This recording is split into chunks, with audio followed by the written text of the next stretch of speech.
অভিজিৎ। বন্ধুসকল, মোৰ ভিডিঅ'বিলাক ইনফৰ্মেটিভ হয়, শিক্ষামূলক হয় আৰু মেডিকেল ৰিলেটেড টপিক লৈ বনাই দিওঁ।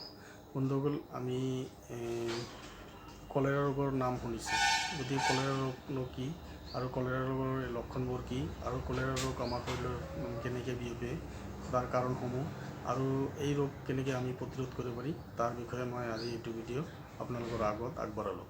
প্ৰথমতে কলেৰা ৰোগ কি? কলেৰা ৰোগ হ'ল এটা বেক্টেৰিয়াজনিত ৰোগ আৰু ই অতি সংক্ৰমণ, এজনৰ পৰা আন এজনলৈ শৰীৰত বিয়পাবলৈ বেছি সময় নলয়। গতিকে আমি এই ৰোগ নিৰ্মূল কৰিবৰ কাৰণে কিছুমান লক্ষণবোৰ জানিব লাগিব, কাৰণবোৰ জানিব লাগিব আৰু এই ৰোগ কেনেকৈ প্ৰতিৰোধ কৰিব পাৰি তাৰ বিষয়ে জানিব লাগিব। প্ৰথমতে লক্ষণকেইটা আপোনালোকৰ আগত আগবঢ়াব। বন্ধুসকল, সাধাৰণ লক্ষণ হিচাপে আপোনাৰ শৰীৰত কলেৰা ৰোগ আহিব পাৰে। যেনে ধৰক পানীয় শৌচ মানে লুজ মোশ্যন হৈ থাকিব পাৰে, বমি হ'ব পাৰে, তাৰ লগত বদহজম হ'ব পাৰে। এইকেইটা সাধাৰণ লক্ষণ হৈ আপোনাৰ শৰীৰত আহিব পাৰে আৰু এইকেইটা লক্ষণ অহাৰ লগে লগে যেতিয়া আপোনাৰ মাংসপেশী খামুচি ধৰিব, হৃদস্পন্দন বাঢ়িব, মানে হাৰ্ট বিটখন বাঢ়ি যাব, মানে ব্লাড প্ৰেছাৰখন নামি আহিব, লগতে আপোনাৰ যিটো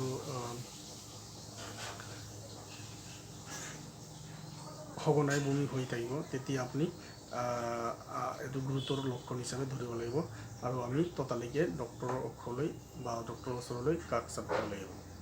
বন্ধুসকল, কলেৰা ৰোগ আমি বিয়পোৱাৰ কাৰণসমূহ এতিয়া ক'ব বিচাৰিছোঁ। আমাৰ খাদ্য বা পানীয়ৰ যোগেদি আমাৰ শৰীৰত সোমোৱা বেক্টেৰিয়াৰ ফলত আমাৰ শৰীৰত কলেৰা ৰোগ হয়।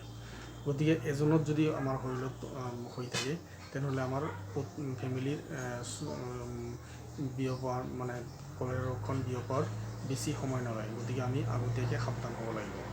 কলেৰা ৰোগ শৌচ বা প্ৰস্ৰাৱৰ জৰিয়তে এজনৰ পৰা আনজনলৈ বিয়পিব পাৰে, সেইটো এটা জানিবলগীয়া কথা। সাগৰীয় খাদ্য যেনে মাছ আদি খোৱাৰ ফলতো কলেৰা ৰোগ বিয়পিব পাৰে। বন্ধুসকল, খাবলৈ অনা খাদ্য সামগ্ৰী যেনে শাক পাচলি, চালাড আদি পৰিষ্কাৰ পানীৰে নোধোৱাকৈ সেৱন কৰাৰ ফলতো কলেৰা ৰোগ বিয়পিব পাৰে। বন্ধুসকল, মুকলি ঠাইত শৌচ কৰা, প্ৰস্ৰাৱ কৰা আদিৰ ফলতো কলেৰা ৰোগ এজনৰ পৰা আন এজনলৈ আপোনাৰ শৰীৰত আহিব পাৰে বা অপৰিষ্কাৰ শৌচাগাৰ ব্যৱহাৰ কৰাৰ ফলতো কলেৰা ৰোগ বিয়পিব পাৰে। গতিকে আমি কলেৰা ৰোগ বিয়পোৱাৰ কাৰণবোৰ জানিলোঁ। এতিয়া কলেৰা ৰোগ কেনেকৈ প্ৰতিৰোধ কৰিব পাৰি তাৰ বিষয়ে আমি কিছুমান কথা জানিব লাগিব। বন্ধুসকল, প্ৰথমতে ১ নম্বৰত ৰাখিলোঁ খোৱা পানী। খোৱা পানী আমি উতলাই খাব লাগিব আৰু খোৱা পানী সেৱন পৰিষ্কাৰ পাত্ৰতহে সংৰক্ষণ কৰিব লাগিব আৰু খোৱা পানী সদায় ঢাকনিৰে ঢাকি ৰাখিব লাগিব। এইটো ২ নম্বৰ। ৩ নম্বৰ, আপোনাৰ সেৱন বা কেৱল সতেজ খাদ্যহে আমি সেৱন কৰিব লাগিব। খাবলৈ অনা ফল মূল, শাক পাচলি আদি পৰিষ্কাৰ পানীৰে ধুই ল'ব লাগিব।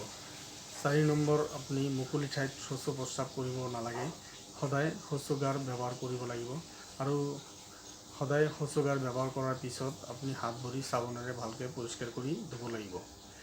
৫ নম্বৰ, শৌচাগাৰ পৰিষ্কাৰ পৰিচ্ছন্ন কৰি ৰাখিব লাগে আৰু শৌচাগাৰত বতাহ চলাচল কৰিব পৰাকৈ ৰাখিব লাগিব আৰু সদায় শৌচাগাৰ বীজাণুনাশক দ্ৰব্যৰে পৰিষ্কাৰ কৰি ৰাখিব লাগিব। সেইটো এটা জানিবলগীয়া কথা। বন্ধুসকল, ৬ নম্বৰত ৰাখিলোঁ বমি আৰু লুজ মোশ্যন যেতিয়া আপোনাৰ শৰীৰত দেখা দিব বা সেইটোক আপুনি আওকাণ নকৰিব। ততালিকে আপুনি লক্ষণবোৰ দেখা দিলে আপুনি চিকিৎসকৰ ওচৰলৈ চাপিব। বন্ধুসকল, ভিডিঅ'টো ইনফৰ্মেটিভ হয়, শিক্ষামূলক হয় আৰু মেডিকেল ৰিলেটেড টপিক লৈ ৰাখিলোঁ। বন্ধুসকল, আপোনালোকে পাৰিলে এটা লাইক এটা দিব, কমেণ্ট এটা কৰিব, পাৰিলে আগলৈ শ্বেয়াৰ কৰিব। ধন্যবাদ।